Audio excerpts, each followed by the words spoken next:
Welcome back. This is part 2 of sweater making, and it is seamless, bottom up. If you've watched my previous video, today we're going to add the second sleeve on, and I'm going to show you a few other things as I get going in the knitting process here. What do you think of the hair? I've been tucking it away. Yes, I was sheared last year. I'm trying to grow it out. Still unsure if I should leave it tucked or untucked. I don't know. Well, let's get knitting.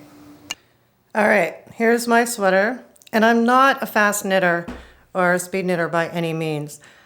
All I did was set apart a few hours each day to make this much progress in a week and a half, a little over a week and a half.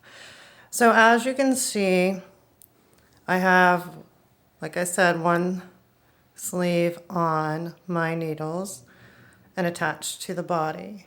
Well, not yet, but it's there. They're all on the same. I also, they cut the yarn, which I was knitting the sleeve with, and tucked it inside so I can graft the underarm. Now let me show you. This was the stitches on the tube for the body that I bound off as per the pattern. And as per the pattern, as well as I have stitches that are bound off to the sleeve. And you can see how tight this is. And most patterns will tell you to slip the sleeves onto your main body needles and match up where some of them keep live stitches. This one said bound off, so I bound them off. And you can see how tight this is. So slipping stitches from holders, you would have multiple holders and try to get that, see how tight that is? It's not very feasible. So what I do is I put a marker. This was another marker I had. So I just knit around an extra row after I bound off the stitches. Now I'm almost to the part on the body where, see those bound off stitches? Those will match up to the bound off stitches I have here on this sleeve. So let me get to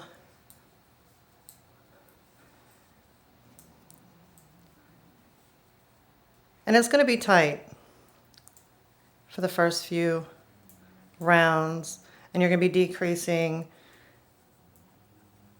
as per your pattern. And that's why I tell everyone, anyone can knit a sweater if you can knit a sock. So here I am, last stitch before the bound off stitches. And I'm going to need a marker. Let me go grab that real quick. A few moments later. And I'm going to slip a marker on right there.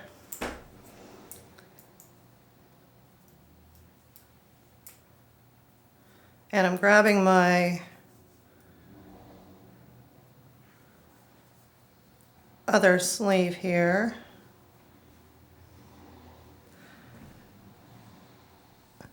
And as you can tell, I need these to go on like this. So I'll be knitting from the last live on here, which I'll end up cutting and tucking away until I can get in there comfortably and turn it and graft it together. So it's a little convoluted. That's why I find I lost the stitch marker. There it is. It's easier just to knit the stitches on. And that's my beginning marker. I always use a contrasting one. And I'm not using the sleeve yarn, I'm using the remaining yarn from me knitting the bottom part of the body. And just knitting from one set of needles to the other.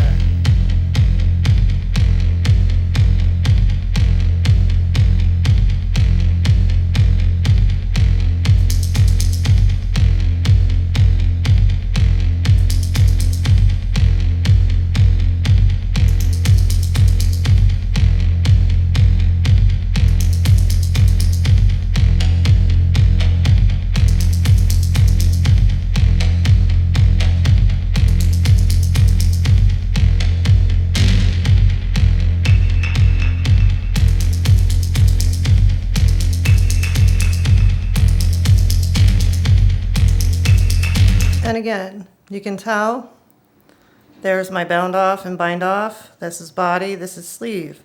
That's the only stitches I have to graft on both sides. So now both sleeves are on, and it's kind of a little tight to see.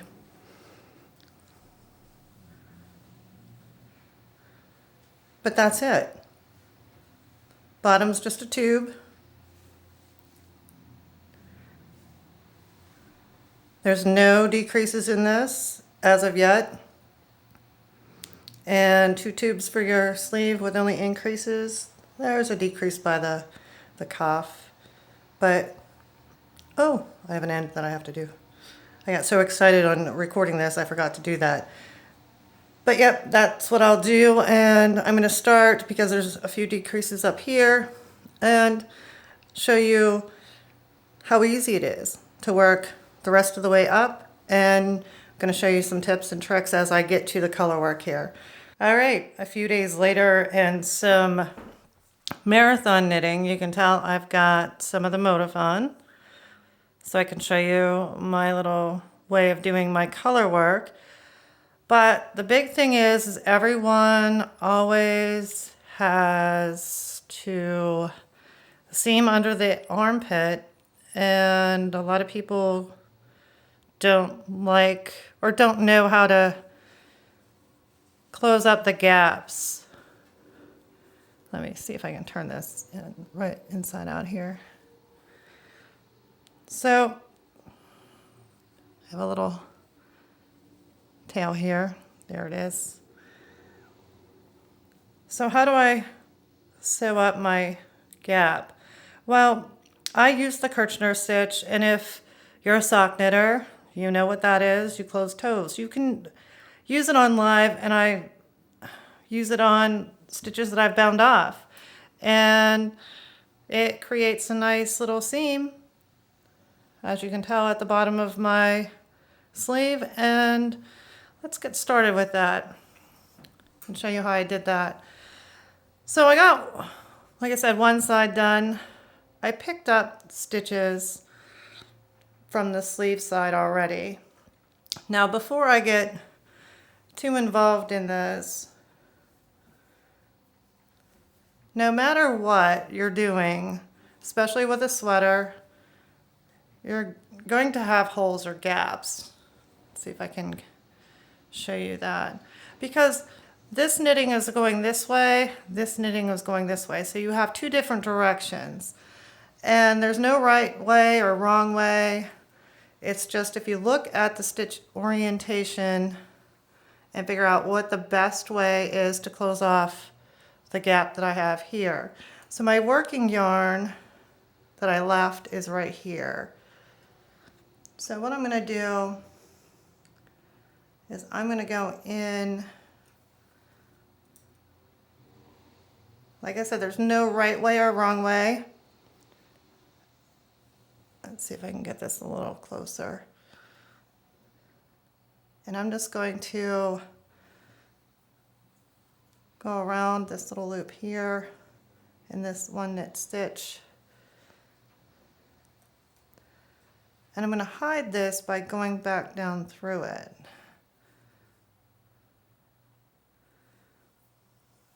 Trying to keep my hands, whoops, hit the camera.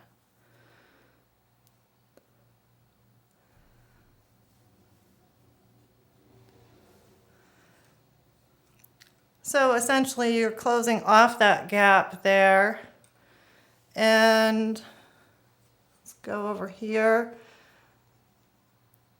And you can tell I have a little hole here, and I can do the same thing and just bring my yarn over and try to pull that together so it's not so wide anymore. And picking up stitches, I always use, I'm not picking up and knitting, I'm just picking them up. I always do 2 extra on either side, and I use needles that are smaller than what I knit it with. So as you can tell, I have all these bound off stitches here. So I am content with leaving one of those bumps in the bind off inside the sweater. So I'm just grabbing with my second needle and putting it on.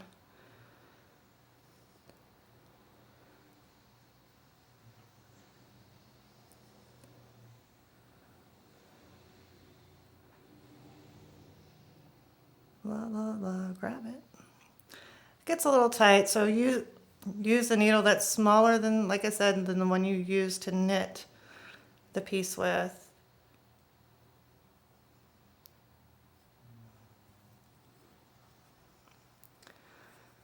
So I got 2, 4, 6, 7. There's that other bump right there. 8. So I got 8 and 8.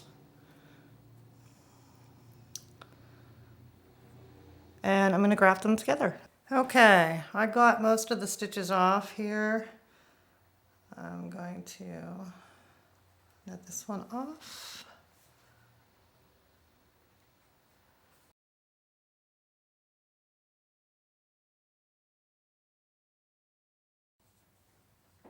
And there's the underarm.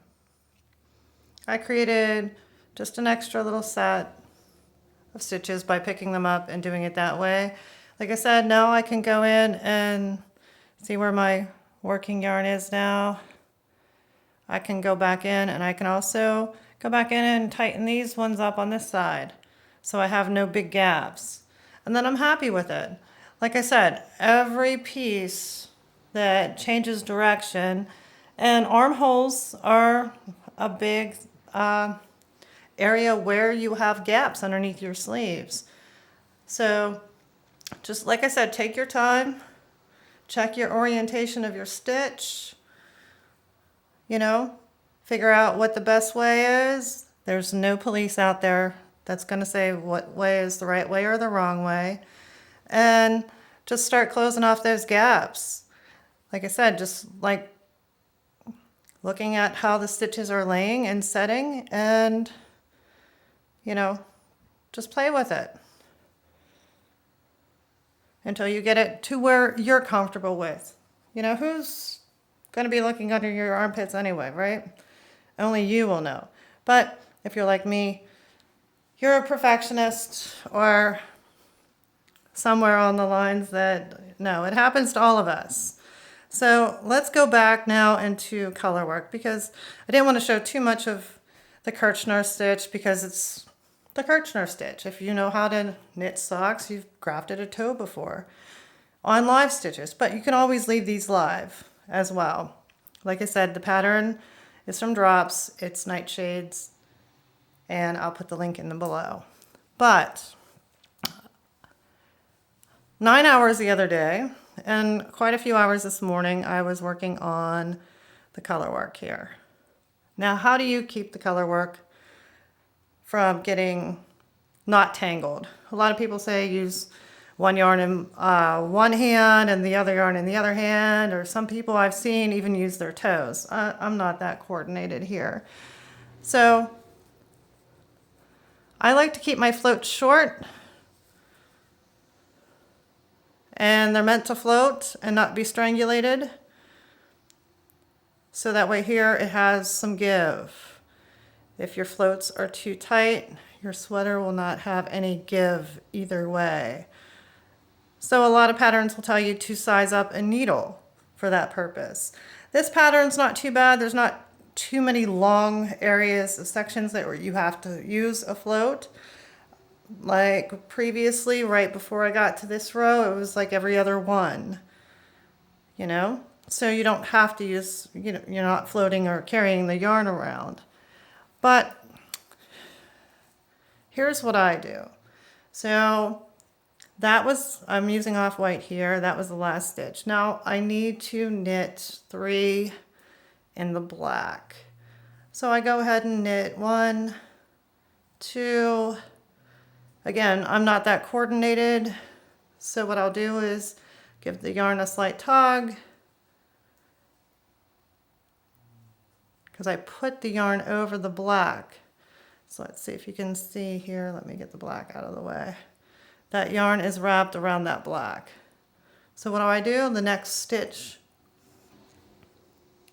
I need is now the off-white. I'll pick that up, knit that, drop that yarn, pick up my black again, and go again. And like I said, on the third stitch, I'll hold this, just wrap the white over, knit that stitch. You see how loose that float is right there? Drop it. My yarn is like really curly here. Let's see. I think it curled up on itself. That happens. All right, now we're all settled. So it's back on this side. And now I'll work the next stitch again with the off-white by giving it a slight tug. But like I said, you don't want your floats too tight, because if not, you'll not get the stretch. Yes, it was 9 hours to get this far, because the last time prior, I was just getting the sleeves on. So 9 hours to go, yeah, it takes me some time, because I want to keep my floats nice, even. I don't want them too tight. I want them to look pretty and be consecutive from, you know, one row to the next, because if you're not consecutive, and find whatever works for you. This works for me, like I said. This area that I'm working on is knit 3 in the black and knit 1 in the white, and I do have some decreases that I'm working in on there, and it's like every 2 stitches on the third stitch, I'll carry my yarn that I'm not using over the working yarn and just hide it that way. Trying to keep the yarn straight, you know, keep them separated. So hopefully next time I'll be wearing the sweater and not just knitting it, because I got some new stuff. I'm super excited. As you know, if you've been following along, this is number 1 of 2 sweaters that I plan on knitting, and guess what? I got it in. Got in my fingering weight sticky wool. Can't wait, gotta dye it up. And also, this might help so I can see you and your smiling faces. I got some new glass for my camera. So I'm gonna play with that as well. So hopefully we'll play with that, do some photo shoots of the finished sweater, some up close and personal, like of the underarms and how it grafted together and how it created a little off kilter like stitch, which I don't mind. Like I said, it's easy, it's something I know how to do. If it's not broke, don't fix it, right? So please like, subscribe as always, and hit the bell to be notified when I post a new video. I'll see you in the next one. And this is probably as much fun as watching paint dry.